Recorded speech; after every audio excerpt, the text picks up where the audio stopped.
दोस्तों इस वीडियो में हम लोग बात करने वाले हैं राधिका ज्वेलटेक लिमिटेड के बारे में। उम्मीद है आपको नाम यहाँ पे क्लियरली दिख रहा होगा। अगर आप लोग बात करें तो 100 रुपीज़ के ऊपर ये ट्रेड करता हुआ दिख रहा था। उसके बाद मार्केट में गिरावट हमें जहाँ देखने को मिली तो उस बीच इस स्टॉक्स के अंदर भी गिरावट हमें देखने को मिली। अगर मैं बात करूँ यहाँ पर तो सबसे पहले मैं आपको यहाँ पर रिटर्न्स दिखाने की कोशिश करूँगा। तो रिटर्न्स को देखकर बिल्कुल भी आपको इन्फ्लुएंस नहीं होना है। ऐसा नहीं है कि यही रिटर्न्स आपको आने वाले समय में दे। मैं ये पास्ट परफॉर्मेंस दिखाने की कोशिश कर रहा हूँ। इससे बेटर भी रिजल्ट दे सकता है आपको आने वाले समय में, इससे वर्स्ट भी दे सकता है। तो आपको दोनों कंडीशन के लिए मेंटली तौर पर तैयार होकर रहना है। अगर यहाँ पे चर्चा करें पिछले 2 सालों में क्या रिटर्न्स बना के दिया तो यहाँ पे देखिएगा 186% का रिटर्न्स बना के दिया।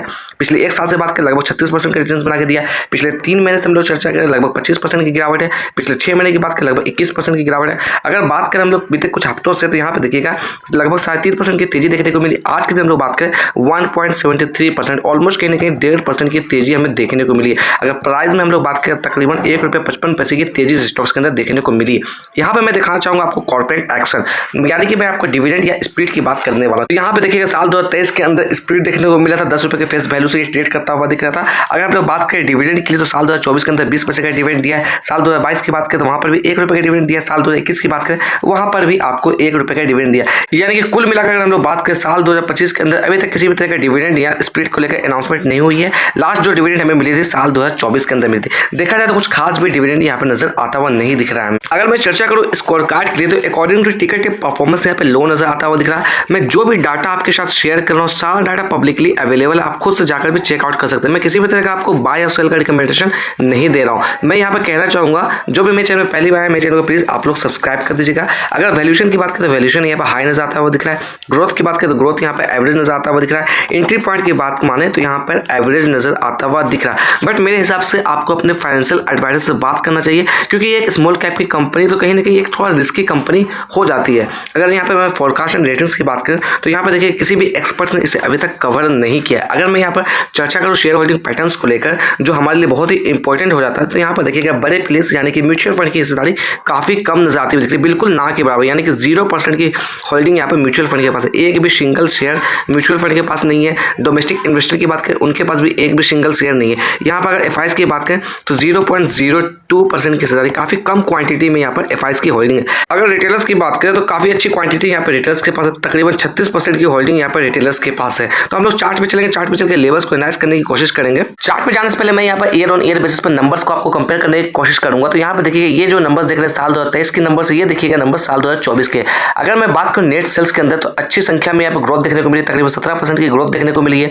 अगर चर्चा करें नेट प्रॉफिट की लगभग 45% की ह्यूज यहाँ पर ग्रोथ यहाँ पर देखने को मिली नेट प्रॉफिट के अंदर। अगर ऑपरेटिंग प्रॉफिट की बात करें इसके अंदर भी लगभग 47% की ग्रोथ देखने को मिली। वहीं अगर कंपेयर कर ले हम लोग क्वार्टर एंड क्वार्टर बेसिस पे तो क्वार्टर एंड क्वार्टर बेसिस पे नंबर शानदार रहे हैं। ये देखिए ये सितंबर 2024 के क्वार्टर से, ये दिसंबर 2024 के क्वार्टर से। अगर क्वार्टर बेसिस पे कंपेयर करें तो नेट सेल्स के अंदर लगभग 56% की ग्रोथ देखने को मिली है। नेट प्रॉफिट की बात करें लगभग 114% की ग्रोथ देखने को मिली। तो सिंपल सी बात है, अगर हम लोग बात करें नंबर्स के तो ईयर ऑन ईयर बेसिस पे नंबर काफी शानदार रहे हैं।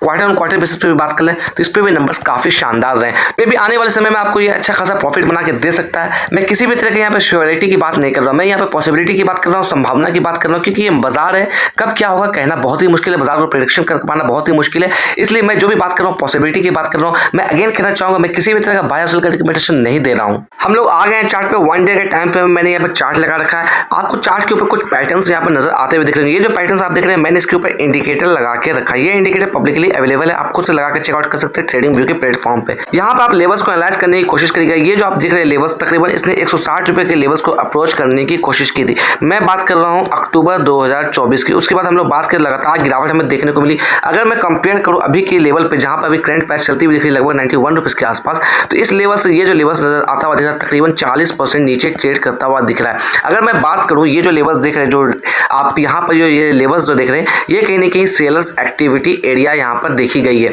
तो यहाँ पर कहीं ना कहीं सेलर्स की एक्टिविटी यहाँ पर पाई गई। अगर मैं समय में थोड़ा पीछे जाकर चर्चा करूँ तो ये जो आप लेवल्स देख रहे हैं ये जो है आपका अगस्त 2024 का लेवल, यहाँ पर देखा जाए तो कहीं ना कहीं बायर्स की एक्टिविटी देखी गई थी। तो यहाँ पर अगर सपोर्ट लेवल्स की बात करें, ये जो जोन देख रहे हैं, ये जो रेंज है, यही रेंज हमारे लिए एज अ स्ट्रॉन्ग सपोर्ट के तौर पे निकलता हुआ। अगर हम लोग इसकी वैल्यू की बात करें तकरीबन 70 के आसपास आती हुई दिख रही है। अगर हम लोग बात करें पिछले कुछ दिनों से अच्छी खासी यहाँ से अपसाइड का मोमेंटम हमें देखने को मिली है। लगभग 80 रुपए के आसपास इसने बॉटम बनाया। कुछ इंपॉर्टेंट चीजों को लेकर चर्चा करें स्टॉक्स के अंदर तो अच्छी संख्या में यहाँ पे वॉल्यूम देखने को मिली, तकरीबन 2.25 लाख की वॉल्यूम हमें देखने को मिली है। साथ ही साथ बात करें डिलीवरी और परसेंटेज की तो 37 7% की डिलीवरी इसके अंदर उठाई गई लास्ट ट्रेडिंग सेशन के दिन। अगर मैं बात करूं, ये स्टॉक्स अपने 50 डीएमए के नीचे ट्रेड करता हुआ दिख रहा है। अगर 50 डीएमए की वैल्यू की बात करें तकरीबन 99 आती हुई दिख रही है। साथ ही साथ चर्चा करें 200 डे मूविंग एवरेज की, तो इसकी वैल्यू तकरीबन 95 आती हुई दिख रही है। तो अभी जो स्टॉक्स प्राइस है ठीक इस दोनों लेवल्स के नीचे ट्रेड करता हुआ दिख रहा है। तो आपको अवेयरनेस के साथ काम करना है, किसी भी तरह का जल्दबाजी में आपको काम नहीं करना है इसके अंदर। अगर ट्रेडिंग व्यू के टेक्निकल्स की हम लोग बात माने तो यहाँ पे देखिएगा कहीं ना कहीं सेल का इंडिकेशन आता हुआ दिख रहा है।